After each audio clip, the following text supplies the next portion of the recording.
Director of the Du Bois Institute for African and African American Research here at Harvard University.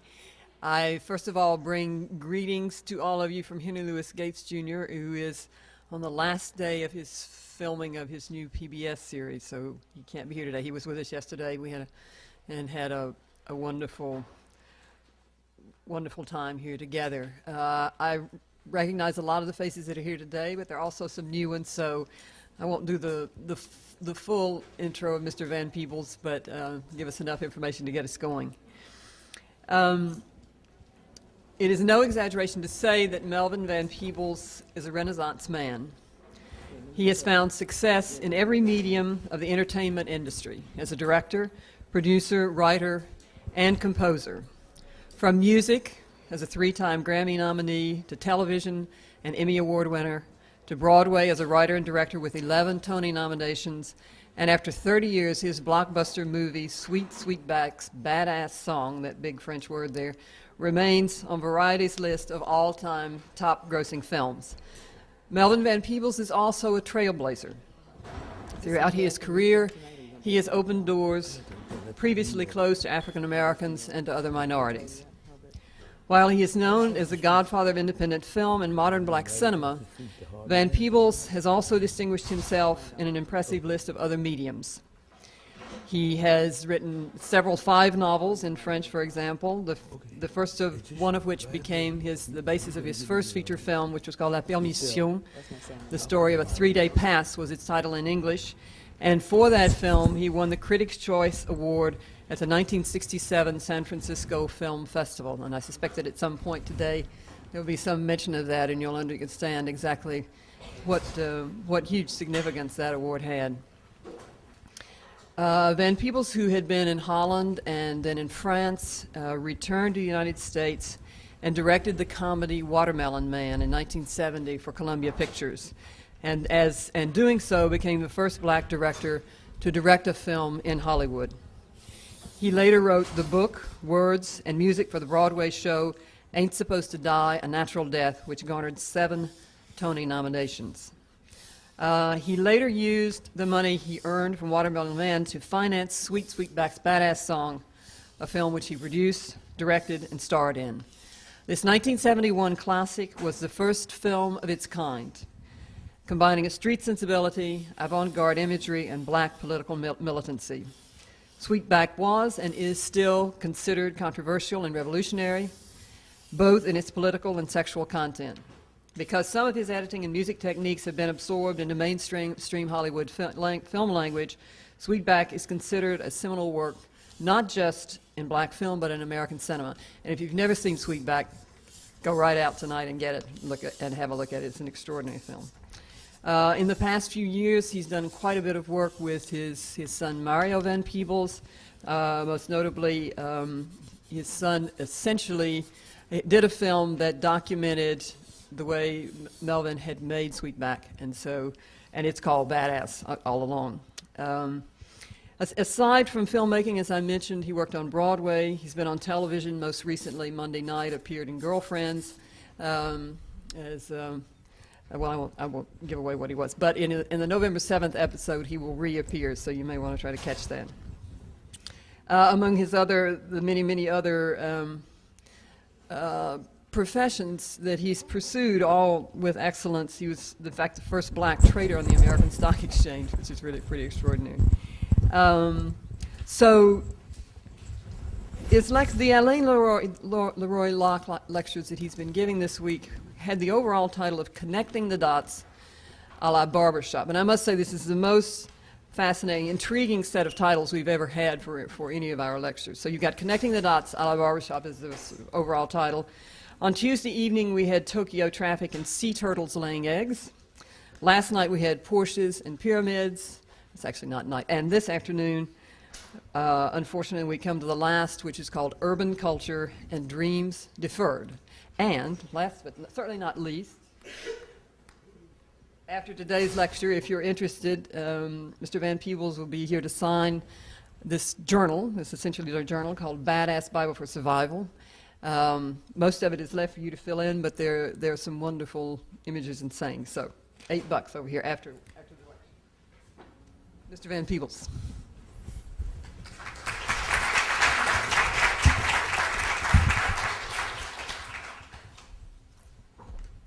Okay, as you can see, one is modern, and that's sort of the Cro-Magnon and so forth, because the contention of we're trying to connect the dots between everything. You can make that out, right? Okay.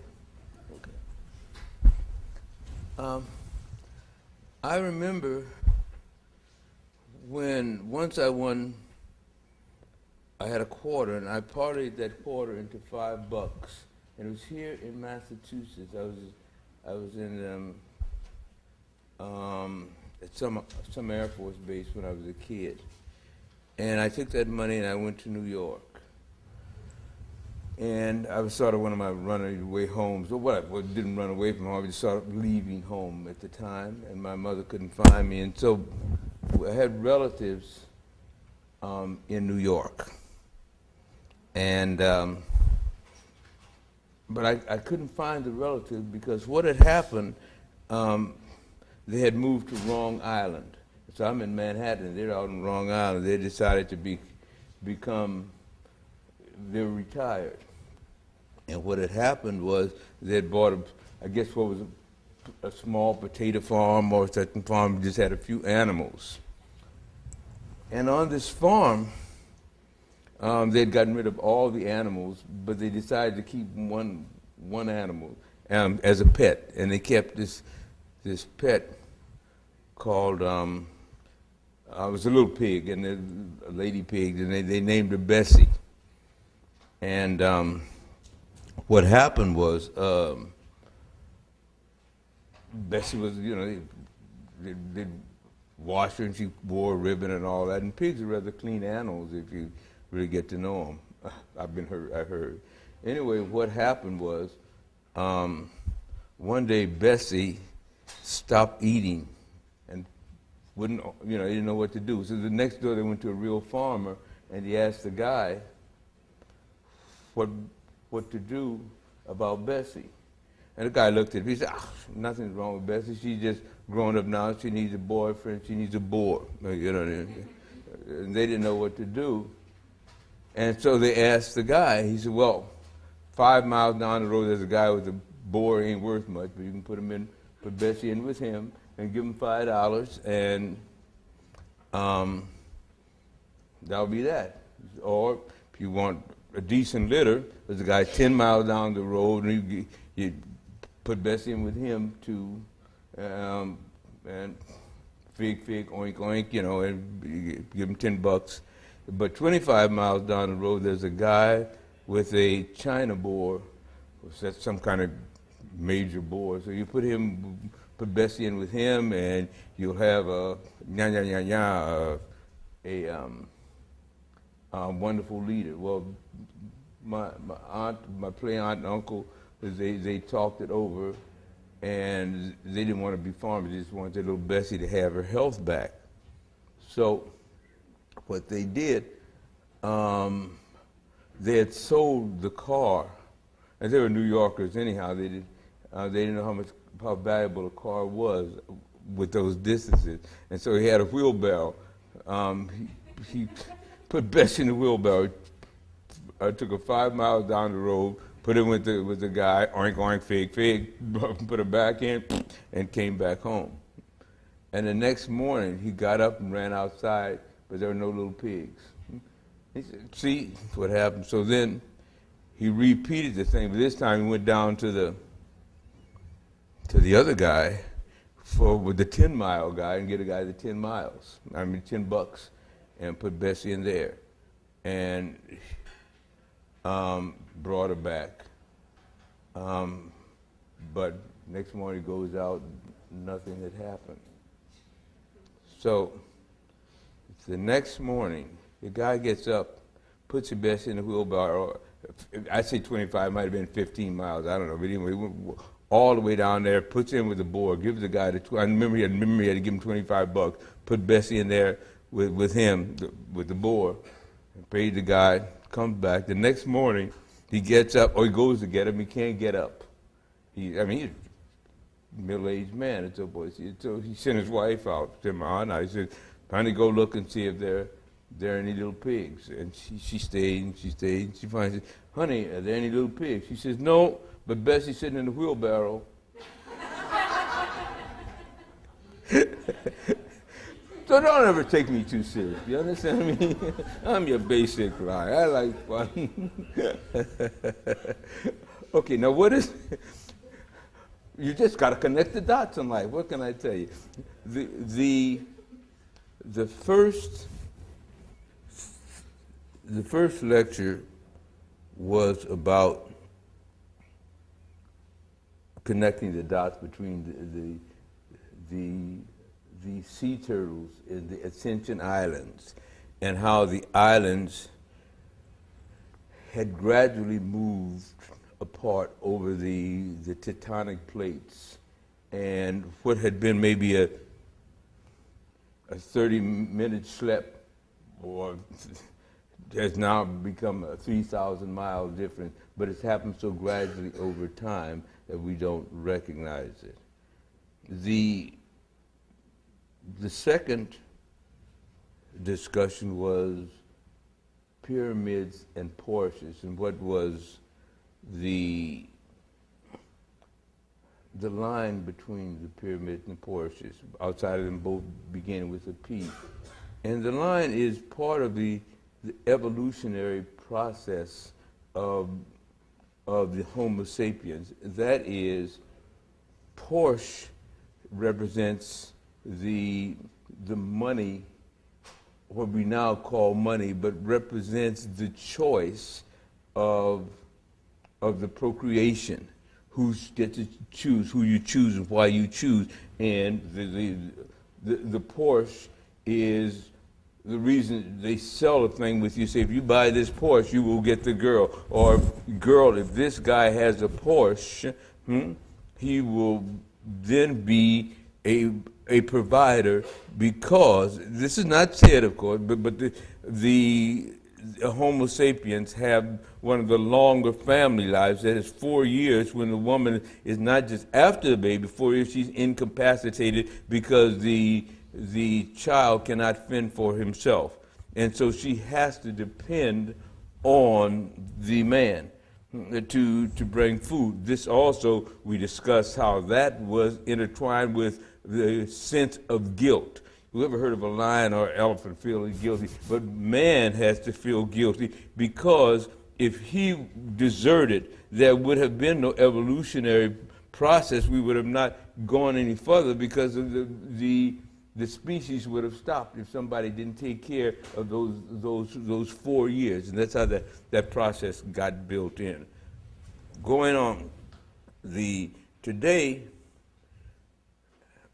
but both of those feelings go back. We can trace them back to the guy with the tie on, to the guy with the club. I mean, and it goes on all till when we're around that we're just amoebas. So these many times, I promised, one of the things I promised, that I was going to end up making all of you clairvoyant, sort of.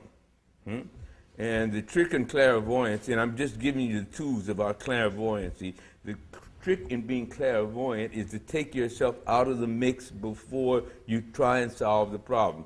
I mean, just as you do scientifically, when you go to find out if something works, you don't say, now, I want this thing to prove to me that. No, you mix the two vials together, the such and such, and then you gauge whatever it is you have to gauge without yourself within the mix. We find that very difficult to do socially. We find it very difficult to do before we come to the conclusion. And usually the conclusion is sitting right there. That brings us to today's the urban culture, the slacker, the part of the urban culture. And where, by that I mean the sort of anti-education that has been fostered on the urban culture. Well, man, you don't want to know, or you don't know, or don't be studying too hard, etc. This is, in my estimation, an astounding tragedy. At one time, when we're doing the marches and sitting at the counters, etc.,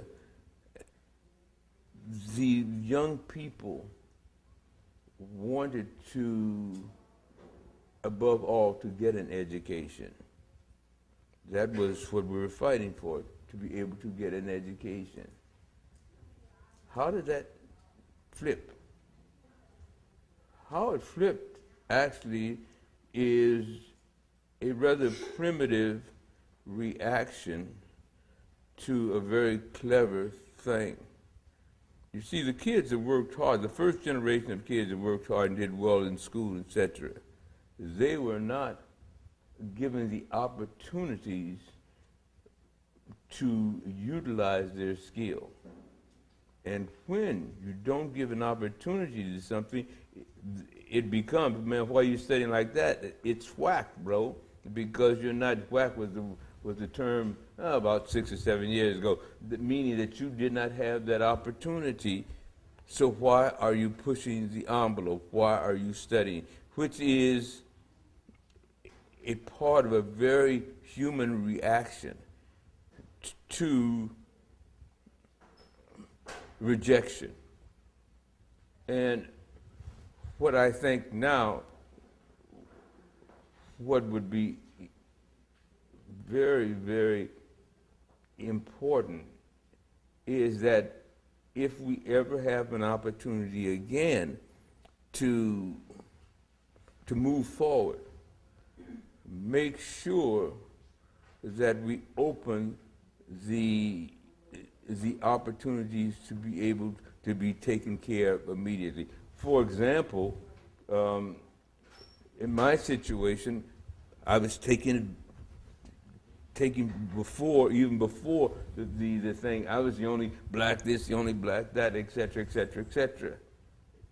I've flown into bases in the Air Force with my crew where I could not spend the night in uniform because they had no place for a black officer. Officers were automatically white, and if you're an officer and you're black, well, they didn't know what to do. You'd have to sit in the plane or something. I remember once having to walk across the border to Mexico to go to a hotel because there were no hotels in the Texas town I landed in that would take me. This can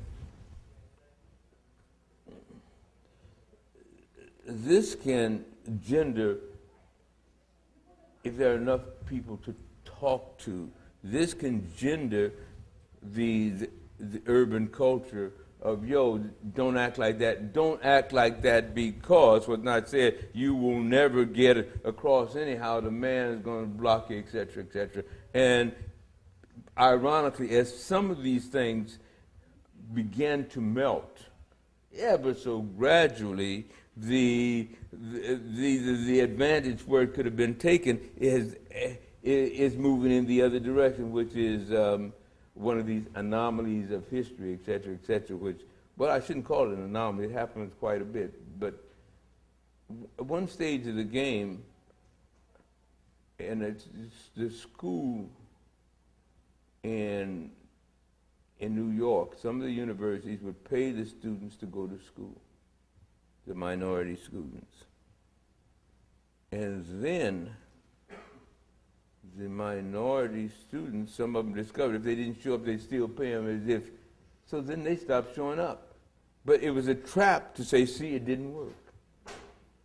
It was a trap. So it's how human nature just keeps repeating itself. Now, what happens quite often in a talk? A person has the answer to everything, or he has an answer. I don't have the answers, but I thought it would be interesting to throw the questions and these thoughts out there for you guys to think about these theories. Somebody works on one of these theories, and if it turns out right, give me the credit, okay? But, for example, all the stuff that seems so new is really pretty old. One of the major ways they used to catch slaves, misbehaving slaves, in the old days was they would get this huge black kettle. And all the slaves would have to go around, and they'd go, and when you touched the kettle, it would burn you if you had been the one who stole the ham. And the way they would check is they would make all the slaves line up, and while these guys would talk, not paying attention, the slaves would have to go around, and when the guilty slave touched the kettle, it would give him a shock or something because he had disobeyed the slave master. And they'd get him every time. Pretty good process. What happens after they would have him do the dance around and touch the pot and get the pot or whatever it is, they'd line everybody up, make them hold out their hand. The ones whose hand hadn't touched the paint, he was the guilty one. The man was thinking ahead. That is, the guy said, well, look, what you would normally think of, if I don't touch the pot, I won't scream, so they won't think it's me. And that's what they're counting on, the person not to touch the pot. But this doo-doo caca has been going on. This is nothing new, and it doesn't happen just in America. Now, here are a couple of the things that I just thought were so hit. The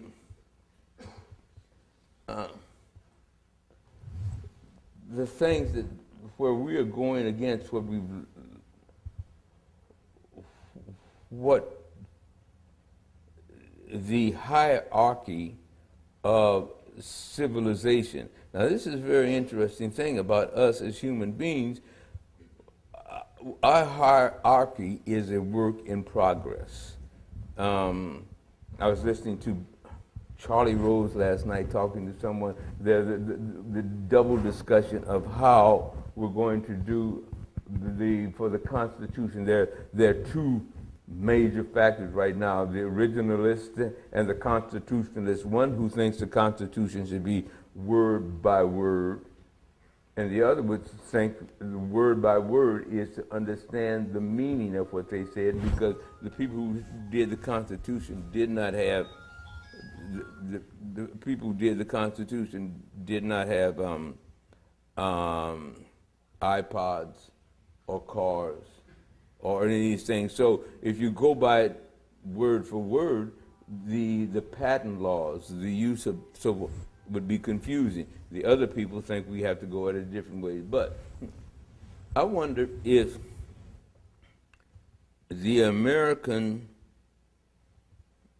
sense of guilt, because we're so busy with our children, we're so busy that we don't take the same time with our children, has fostered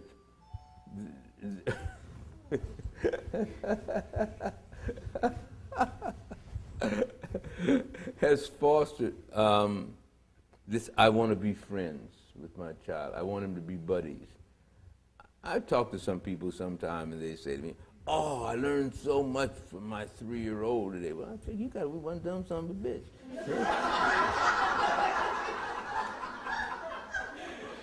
You know? Duh, you know what I mean? Oh, please, I mean, girl, I mean, come on. Huh? And we want to be friends, but which is a nice way of copying out of being a parent. Huh? It's a nice way of copying out of being the responsibility of being a parent, which is probably more important. Okay. Another thing that I haven't been able to connect the dots on 100% is large creative artists often tend to, and maybe that's where the creative genius is, they see symmetry in the universe. And they believe often in justice and in Santa Claus. Now that's okay a lot of times, but if you happen to be in a minority where even the adulation of your fans does not overcome the realities of your situation. It seems to have broken a lot of artists' hearts, especially the minority. When I say minority, well, let me use a better word. Let me say the disenfranchised as a certain woman, or a certain race or a certain religion that's out of vogue at the moment. And the artist, interesting, seems to turn that on himself many times in sort of if not self-hate, a self-destruction, because as if that'll get him closer to the center of the universe. I don't know if it will or wouldn't, but will or wouldn't, but that's always struck me. I mean, when you think about Mingus, man, I said, well, yeah, okay, babe, but why did things bother him? What was bothering Charlie Parker in the way? What was the bug in Van Gogh's ass? I mean, I don't. I think it was not anything more than looking at the universe as if it had a symmetry. That's pretty much what religion's about. You know what I mean? You say, oh man, things are bad. So if they're bad now, how am I going to get through this? Oh, I know. They're going to be good later. Yo, yo, yo. And so we'll balance this, and so you can't get through the eye of the needle. That's all very comforting, but nobody's come back and told me one way or the other. I do not know, so I don't know the answer. But then let's go back the next step. Let's go back past that guy down to this guy. We have this dual nature. We want to know. We want to know. This was the subtext of yesterday. We want to know. But in our wanting to know, sometimes we get we get a little ahead of ourselves, and what we know a little bit of, we sort of embroider, we make it bigger and bigger and bigger until we find, well, see, that's got to be that. That's the truth. That's what it is. And it doesn't have to be that way at all. Briefly, I spoke about the astronomy, the astrology, all the things that came from these things that are happening out there. You lay on a hill and you see this stuff going past. What is going on? So you just can't leave it there. That's part of the human nature. You just can't leave it there. But instead of saying, well, I don't know, whoa, that's a no-no. We say, I don't know. We got to add something. It's just this. Now, okay, you see the people are dying, man. They're eating this damn badass pork. You say, don't eat pork. People keep on eating. God told you not to eat no pork. Okay, got it now. Boom, you don't eat any pork. Some same thing happens, whatever it is. But this is how, then it becomes structure. Then the structure becomes, because we want to believe our own, what's that word, BS? Yeah, well, and the only way to believe it is to reinforce it. When people come into the office and say, sir, I'm doing this movie. How am I going to do this movie? Why is it going? And it's going to be done at 3 o'clock on such and such. Well, how do you know that? Well, it's got to be, because if it's just bad, you don't have to do all that. You just say, hey, I'm going to get it done. Huh? But we need to enforce to ourselves. However, we don't draw the line with where we enforce to ourselves and how much of it, and we start believing, what was that, that word I'm trying to cut down on using, you know what I mean? Okay, but anyway, I hope all this is buzzing along in your head. I hope I'm getting, here's one of the other diet numbers that I haven't connected yet. We often refute pain past pain by painting history rosier. We get a rosy image of history. And, you know, people say absence makes the heart grow fonder. This is a byproduct of that. Well, what happens is absence doesn't really make the heart grow fonder. The distance allows you the chance to rewrite history because they're not there. You know what I mean? I miss you. How many times, oh, it was wonderful, blah, blah, blah, blah, blah. And then you show up and say, I don't remember why. I don't know why I missed you. You've been here 5 minutes. House, blah, blah, blah, blah. You know what I mean? Distance allows the room for doing one of the other automatic things is looking at things rosily. And you got to be careful about that. In the end, you're going to all walk out. I ordered a bunch of Ouija boards for everybody, but I guess they haven't arrived or something. But you'll be able to read minds and be able to tell the future by the time we get out of here. Absence doesn't make the heart grow fonder. What absence does is it facilitates rosy delusions. That's what happens. Now, before I tie all this up and put all this stuff together, et cetera, I would like to answer any questions, because I never know what people are wondering. You know, or I never know where I'm unclear, because to me everything is all very clear what I say, but I never. Please ask me the part that I wasn't clear on. Yes, sir. Is it possible? Whoa, stand up, please, Captain Boss. Now, is it possible that it's not looking at it more rosily, but just actually being editing and truthfully taking the good parts of the people and leaving out the bad parts, and thereby the ratio is skewed, so when you come back and you see them again, it's just a ratio. But that in effect, the description, that's pretty much how it happens, but that in effect is what ends up being rosy, because if you leave out the other part, then that is rosier. You don't have to, it's like when I run a marathon. Every time about mile 12, oh man, I don't do this no more. But when you finish, when you get there, Hancock, what's that place here? You know, when you after you pass the hills and we get up there, and then you sort of forget all that. I edit out the other part, and that's when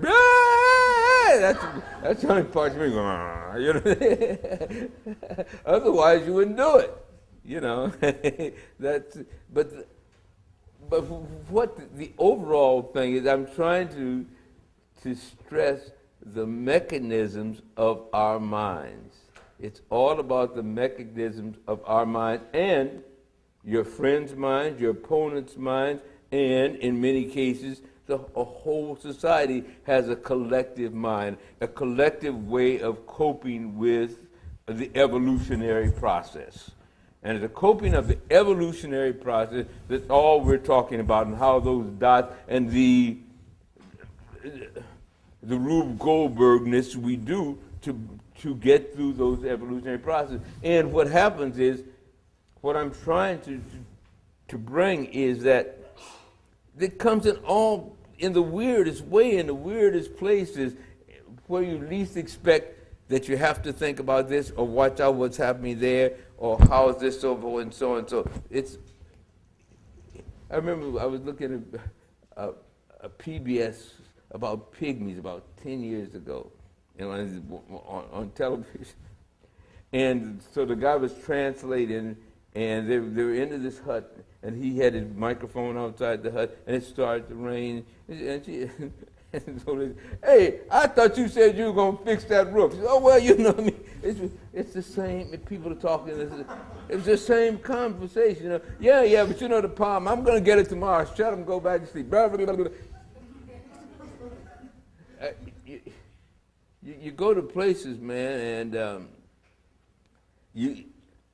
everybody seems more intelligent when you first get to land and you don't understand what they're saying. And they start talking, and finally you say, oh, come, please, you know what I mean? It's the same old, huh? And it is hilarious how much we have in common. Just utterly hilarious how much we have in common. Yes, dear. The last 3 days you talked a lot about clairvoyance and I'm sorry? clairvoyance and how you have to take yourself out of the mix in order to Right. understand something or work on something. But then how do you deal with your own subject position, who you are, where you come from? Is that part of the mix, or if you take yourself out, where are you, where are you, or where is who you are, who you have been in relation to what it is you're looking at? Okay. Did everybody understand the question? When I'm talking about we're going to all be clairvoyant, et cetera, what it is no. You take everything out and just do the observing. It's like you sterilize the facts, period.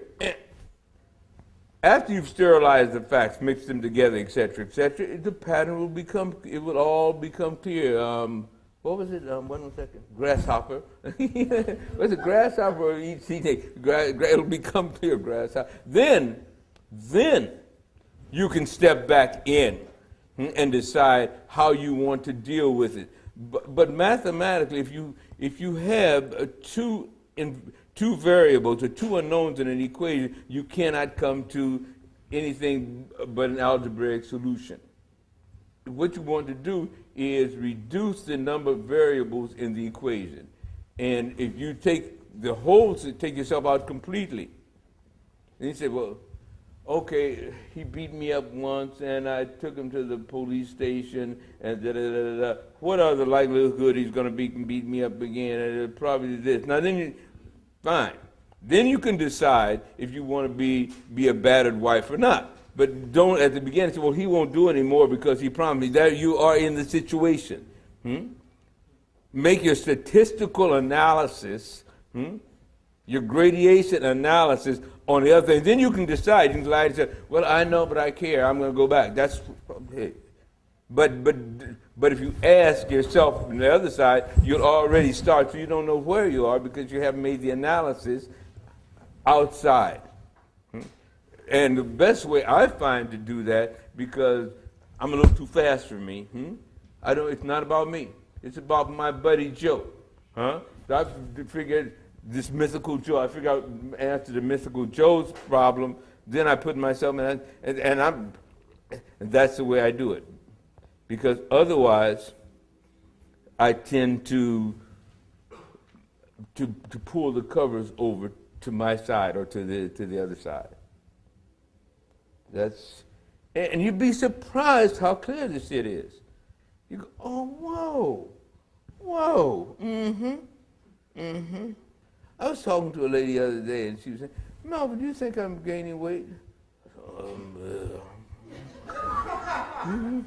So, well, I read in a book that we tend to hibernate, and so you have to eat 5 times a day. All right. Now, that's getting you through the night. Fine, whatever. Hello. I mean, straight up, but you would scour books looking for what, and you should eat 5 little meals. Okay. Well, meantime, she had 4 burgers sitting there. You know what I mean? This is one of the 5 little meals. You understand? Okay. If that gets you through the night, you don't have to be complicit in it. You can say, Or you can do like I do. I said, no, honey, you look fine. You can do what you got to do. I did an analysis of my situation. I said, no, you overweight, then I wasn't going, you know what I'm saying? So I did my analysis. I said, Melvin, do you want to be honest or do you want to get laid? Forget it with the honesty. Yeah, baby, you look good. But I did my work first, then I applied it. I was not very proud of myself as a human being, but you know.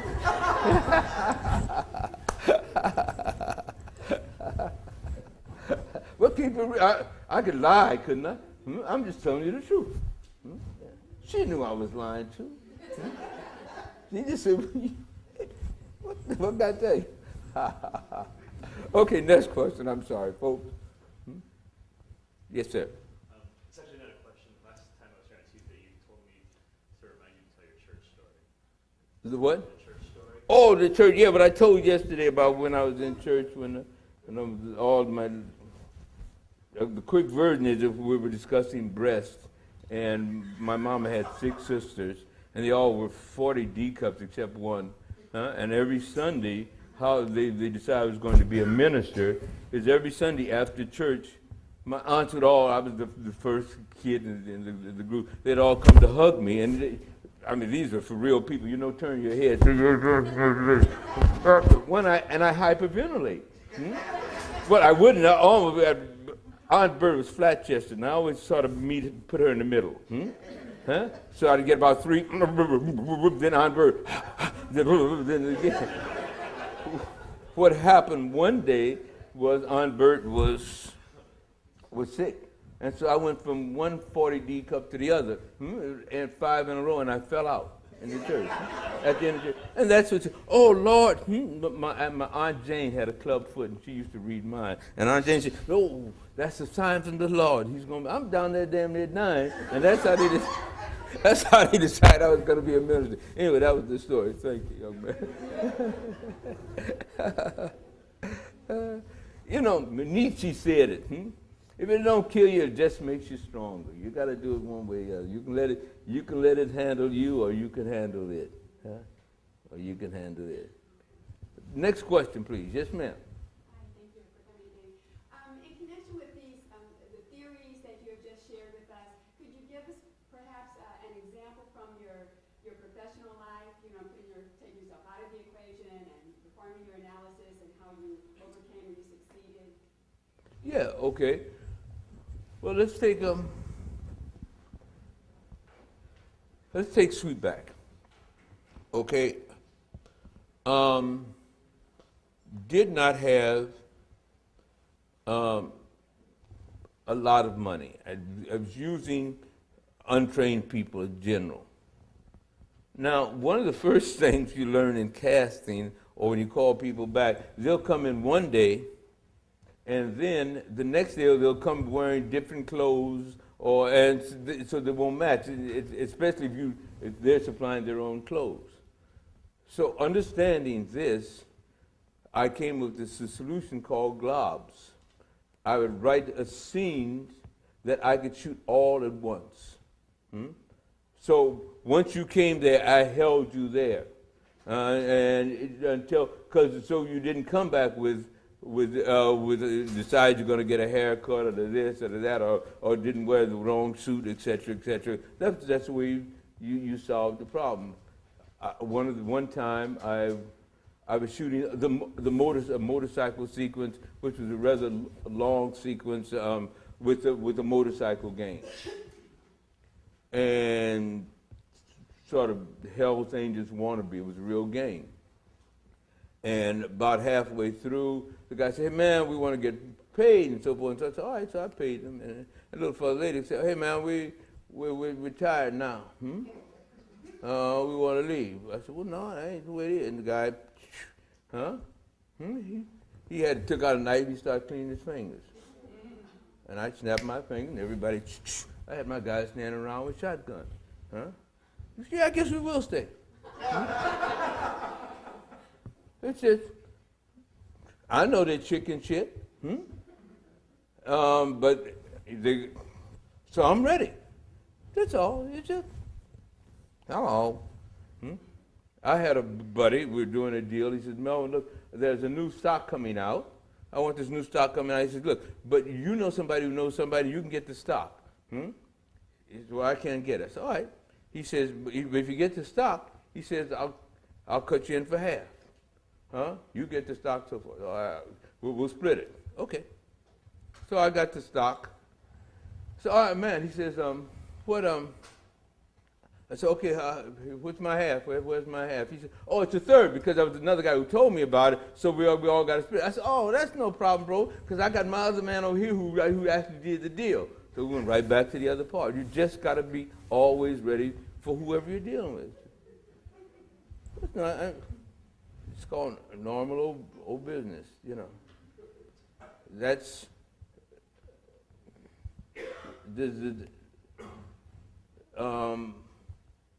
when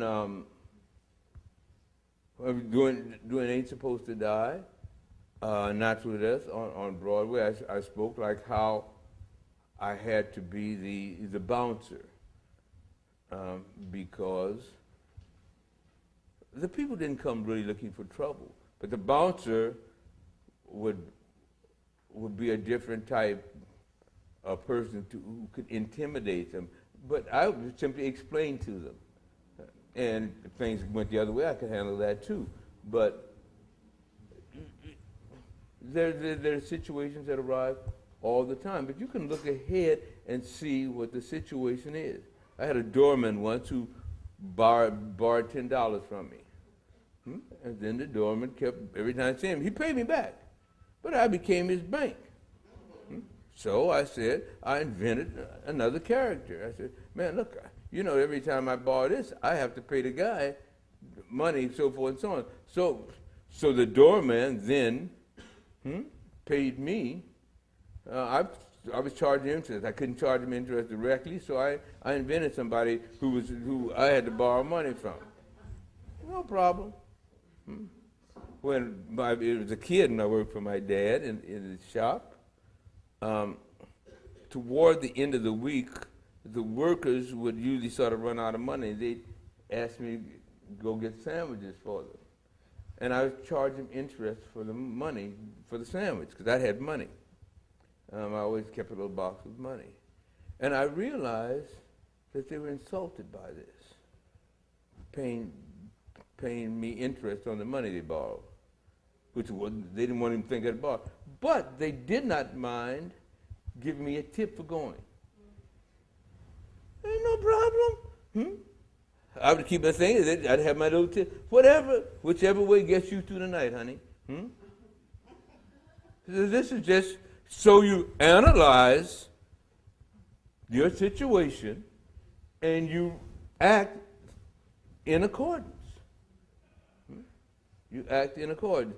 What I object to strenuously, but it doesn't seem to happen much anymore. I'm very pleased about it. I would have successful, or what we can deem as successful black people give advice. And they would give advice in ways that were not quite true, but you had no way of checking them. You had no way of checking. Yeah, I told him this, and I said, boss, I'm going to, meantime, that ain't the way it went down, but that's the way you got it. A completely gender situation. When I was making Watermelon Man at Columbia, I was the only black guy there without a broom. And I'd go into the main building, and if I was getting toward an elevator and a guy called me, hey, hi Mel, I hear you're here. I said, yeah, fine. Fine. Yeah, fine. I'd go up less than 10 minutes. The guy who would accosted or confronted or whatever you want to say me, the phone would ring.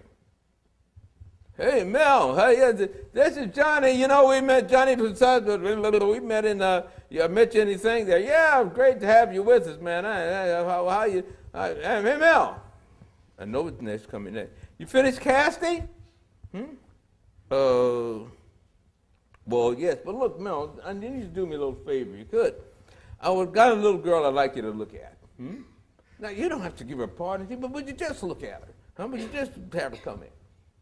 And all of these guys, because the women knew nothing of what was actually going on. He might be the fourth accountant or the fifth janitor, as long as he put on a suit when he came out of the building. Then inside these major buildings, none of the women knew, and every guy said, hey, little girl, you know, I like you. I'm going to get you a job, blah, blah, blah. And so then their job then is to say to the girl, like, yeah, I'm getting you up to see the big director like I told you. You know what I mean? You want to go to Lake Tahoe this weekend? You know what I mean? All the time. This is just with 10 minutes, in 10 minutes, the girl would show up. The girl would show up, and I would talk to her, yes, business, fine.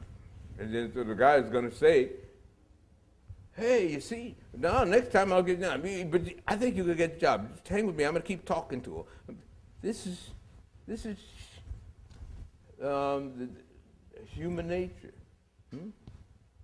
This is the slimy side of procreation.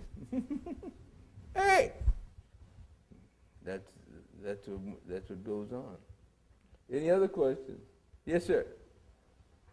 I understand with Watermelon Man you had a studio to distribute the film.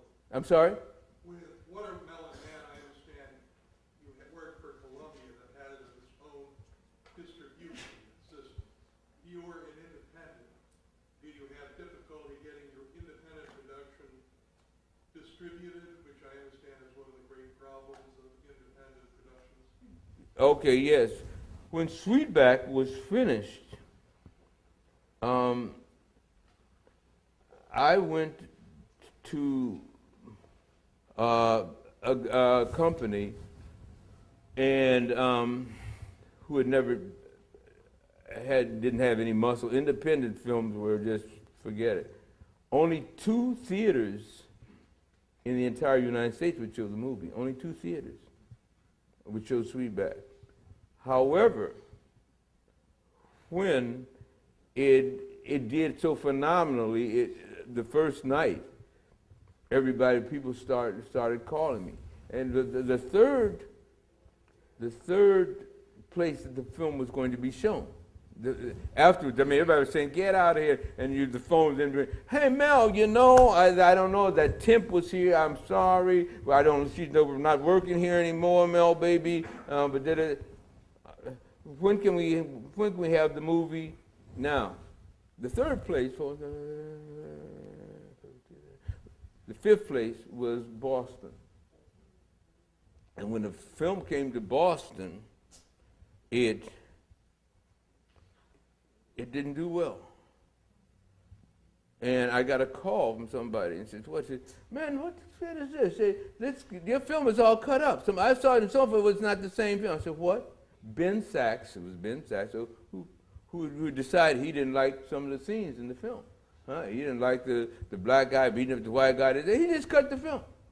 I said, all right. They didn't have the, those gun checks and all this shit at that time. I got on the plane. I said, all right.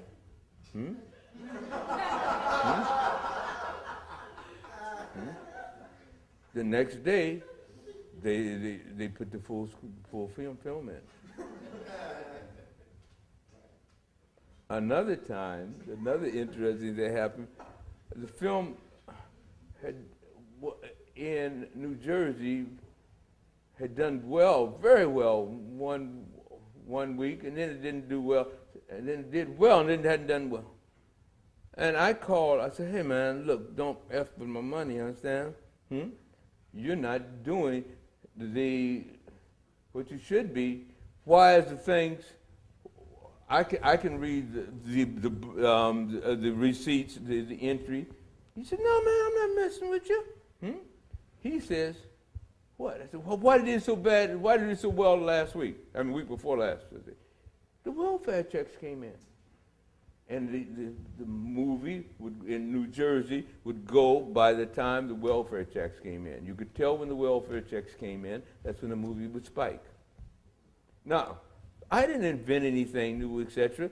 Barnum and Bailey used to do this. He used to find out when they used to travel the circuses, they would find out when the circus was coming to town, when the people would get paid, and that's when they would bring the circus. I mean, you keep thinking inventing the wheel, etc., or it's racism. Sometimes it's attached, but it all has its one of the things that's very interesting, if you work in the theater, people discuss when you have to get enough money for the running of the play. It's called making the nut. Anybody know why that is? You heard that expression, making the nut? Making the nut meaning to pay back, being able to break even.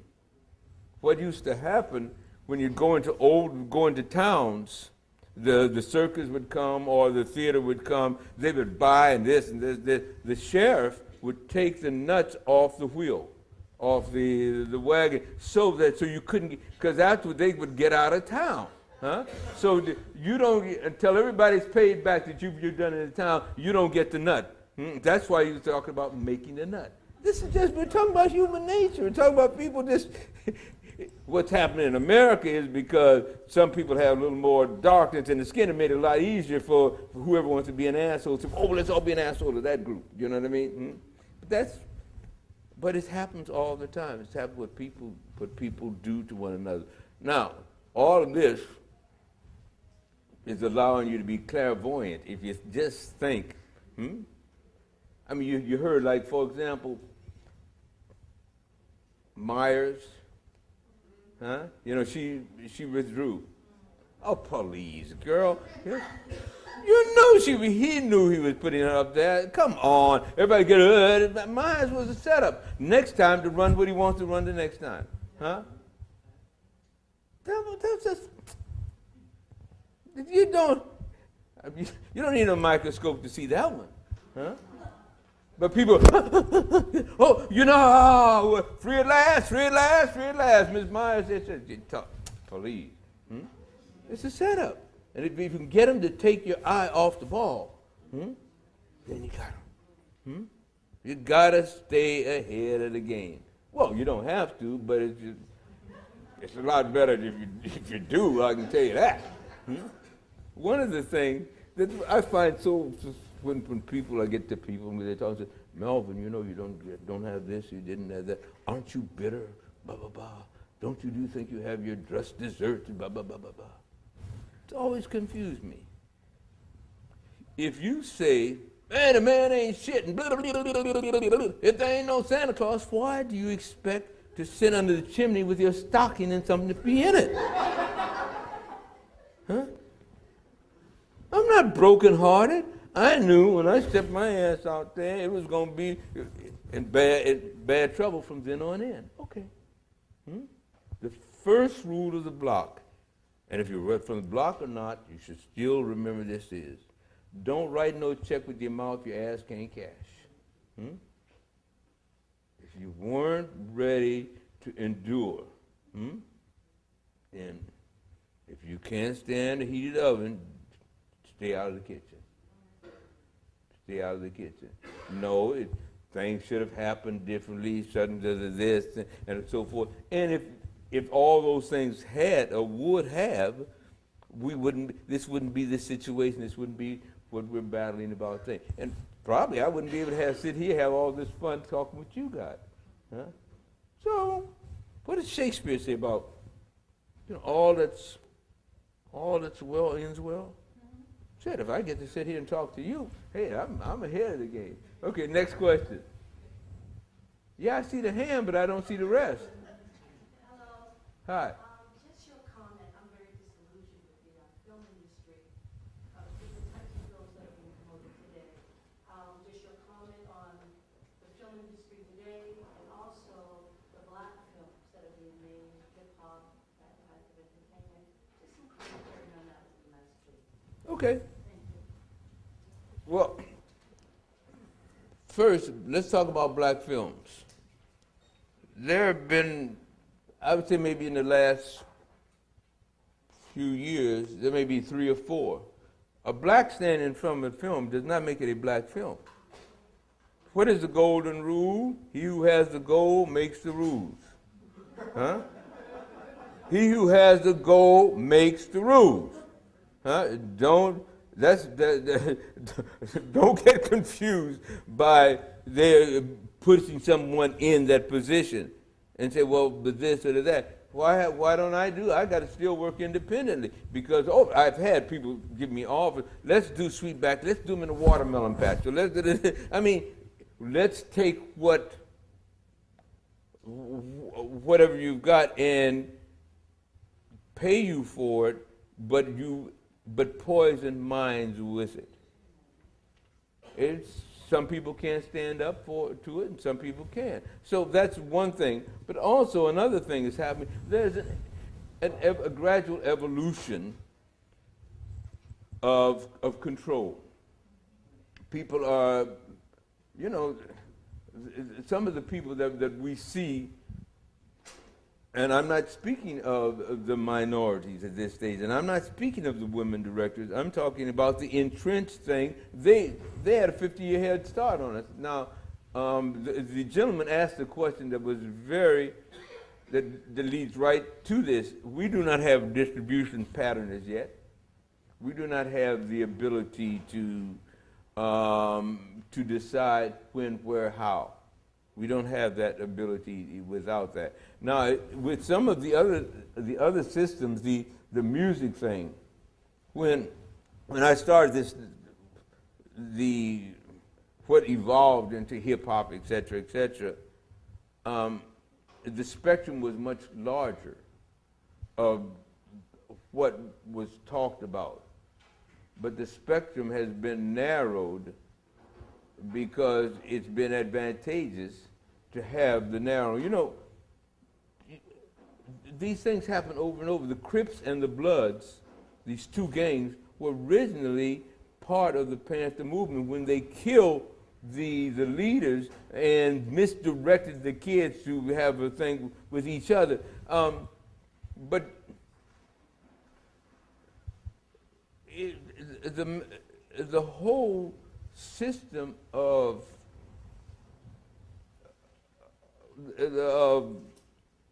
Head Start against what is the public interest, it's no different than we've got a fossil fuel problem and we've got global warming. You got to understand, man's mind is double. We're not in the power situations yet, ma'am. Are you listening to me? I just can't say it. You're shrunken down there behind somebody over the side.